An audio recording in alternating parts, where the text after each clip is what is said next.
Guys is Aamir Ahmed from hidden tech solver. और आज का जो हमारा टॉपिक है उसमें हमने रेड ज़ीरो को डिस्कस करना है कि रेड ज़ीरो क्या होता है और हमारे पास ये किस काम आता है। तो जैसे कि प्रीवियस वीडियो अगर आपने देखी होगी तो उसमें मैंने डिफ़ाइन किए थे रेट्स के डिफरेंट लेवल्स और रेट को डिफ़ाइन किया था कि रेट क्या होता है, इसकी नीड क्यों है हमें, और हमारे पास रेट कॉन्फ़िगर होने के किसी भी एंटरप्राइज लेवल के ऊपर जब हम रेट कॉन्फ़िगर करते हैं तो उसके हमारे पास क्या क्या बेनिफिट्स होते हैं, ऑर्गेनाइजेशन को इससे हमारे पास क्या क्या जो है ना बेनिफिट हम ऑर्गेनाइजेशन को दे सकते हैं, और एज आईटी एडमिनिस्ट्रेटर हमारा क्या क्या काम है। तो आज हम उसका जो फर्स्ट लेवल है रेट का वो हम जो है डिस्कस करने जा रहे हैं। तो सबसे पहले हम रेट ज़ीरो को कंफर्म कर लेते हैं और रेट ज़ीरो को समझ लेते हैं कि रेट ज़ीरो क्या है। तो यहाँ मैंने सिंपल कुछ डेफिनेशंस लिखी हैं इसमें, और यहाँ पे ये जो डेफिनेशंस हैं ये मैंने अपने तौर पे जो अब तक मैंने लर्न किया है, जो मेरा एक्सपीरियंस रहा है वो चीज़ मैं आपको यहाँ पे समझाऊंगा। ये जो डेफिनेशंस यहाँ लिखी हैं ये आपको किसी वेबसाइट पे या किसी जगह पे नहीं मिलेगी, ये मेरी अपनी नॉलेज है और मैं अपनी नॉलेज आपके साथ शेयर कर रहा हूँ ताकि आप भी आने वाले वक्त में कुछ अच्छा अर्न कर सकें। कहीं पे भी आप इंटरव्यू लेके जाएंगे तो वो आपको अच्छे से आप वहाँ पे इंटरव्यू दे सकते हैं और अपनी बात को समझा सकते हैं। तो यहाँ पर मैंने डेफिनेशन दी कि रेट ज़ीरो की। रेट ज़ीरो हमारे पास क्या है? RAID zero is a standardize RAID level in the world of networking. It allow two or more hard drive to combine and form a new logical and high capacity storage with high input output intensive tasks, and also different size of HDDs are supported in RAID. Different size of HDDs are supported in RAID 0 to be formed. अच्छा, rate zero क्या है? एक standardise level है rate, जो rate का वो हुआ क्यों, उसका रीज़न ये है कि हमारे पास जो डिस्क है उसकी कैपेसिटी इंक्रीज़ करने के लिए। फॉर एग्जांपल आपके पास 1 TB की 3 हार्ड डिस्क हैं तो आप मैनुअली किसी भी हार्ड डिस्क को अलग अलग लगाएं और उनको अलग अलग चलाएं। इससे बेहतर ये कि आप 3 डिस्क को एक साथ लगाएं और एक साथ लगाने के बाद आप उसको एक लॉजिकल पार्टीशन के अंदर कन्वर्ट कर दें।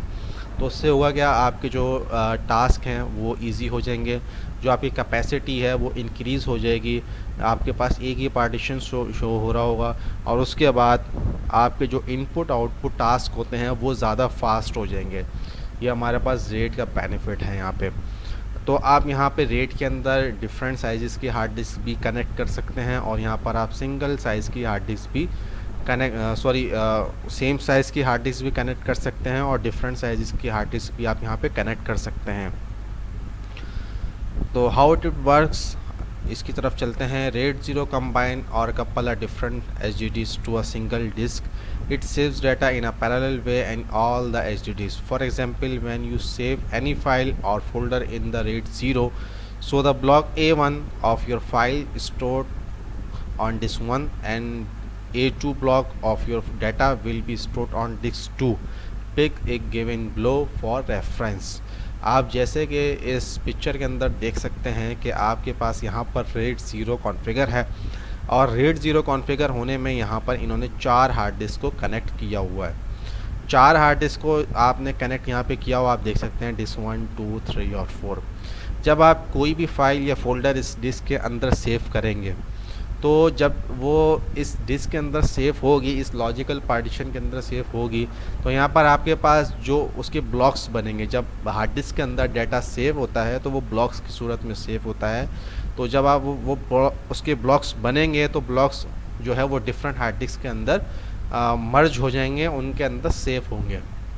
मिसाल के तौर पे अगर किसी भी डाटा के 10 ब्लॉक्स बनते हैं तो एक ब्लॉक जो है वो इस पार्टीशन में आएगा, इस हार्ड डिस्क में आएगा, दूसरा ब्लॉक इस हार्ड डिस्क में आएगा, दूसरी हार्ड डिस्क में, तीसरा तीसरी हार्ड डिस्क में आएगा, चौथा चौथी हार्ड डिस्क में आएगा। बिल्कुल इसी तरीके से जो पांचवा होगा वो आएगा डिस्क 1 में, छठा आएगा डिस्क 2 में, सातवां आएगा डिस्क 3 में और आठवां आएगा डिस्क 4 में।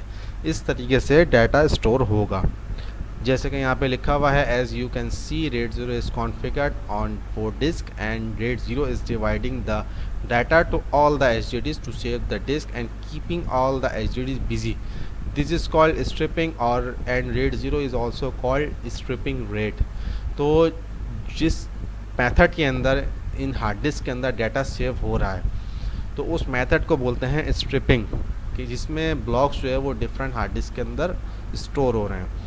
अच्छा, ये जो स्टोरेज हो रही है इसका जो हमारे पास सबसे बड़ा डिसएडवांटेज है वो ये है कि हमारे पास इन केस कोई भी हार्ड डिस्क इसके अंदर लॉस्ट हो जाती है तो उससे हमारा डाटा भी लॉस्ट हो जाएगा। जैसे कि मैंने यहाँ पे आपको बताया भी है कि RAID zero has advantage too it is also bring some disadvantages. ऐसा नहीं है कि अगर रेड ज़ीरो की एक हार्ड डिस्क फेल हो जाए, उसमें सारा डेटा फेल हो जाता है तो ये जो स्टोरेज का एरे है ये फजूल है, या जो स्टोरेज का रेट का लेवल है वो बेकार है। इट्स मीन कि हर जो रेट आपके पास अवेलेबल है उसकी एक जगह है, वहाँ कहाँ पे आप इसको यूज़ कर सकते हैं, कहाँ पे आप इसको यूज़ नहीं कर सकते हैं। हर स्टोरेज एरे की, हर आपके पास रेट की एक वैल्यू है।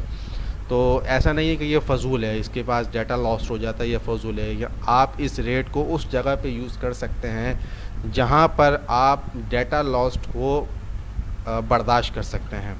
फॉर एग्ज़ाम्पल आप वीडियोज़ वगैरह इसके अंदर स्टोर कर सकते हैं, टेम्परेरी चीज़ें आप इसके अंदर डाल के रख सकते हैं। आप जो ग्राफिक डिज़ाइनर्स जो होते हैं आप उनके पास इसको लगा सकते हैं क्योंकि उनको बड़ी स्टोरेज चाहिए होती है। वो अपने सॉफ्टवेयर के थ्रू जो कोरल यूज़ कर रहे हैं, XYZ जो भी वो यूज़ कर रहे हैं उसमें उनको स्टोरेज और इनपुट आउटपुट टास्क जो हैं वो ज़्यादा चाहिए होते हैं, तो उनके पास आप इस चीज़ को कॉन्फ़िगर कर सकते हैं। मींस कि आप अगर लिस्ट निकालेंगे तो आप मल्टीपल जगह पे रेड ज़ीरो को यूज़ कर सकते हैं, बट मेक श्योर कि इसमें डाटा लॉस के चांसेस बहुत ज़्यादा होते हैं।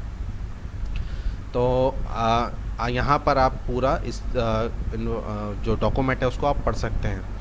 तो आई होप आज की वीडियो आपको पसंद आई होगी। तो अगर आपको पसंद आई है तो काइंडली इस चैनल को लाइक, सब्सक्राइब एंड शेयर करें और आप बेल आइकन को प्रेस कर दें ताकि हमारी नेक्स्ट आने वाली वीडियोस की अपडेट्स आपको मिल सके। Thank you, thanks for watching.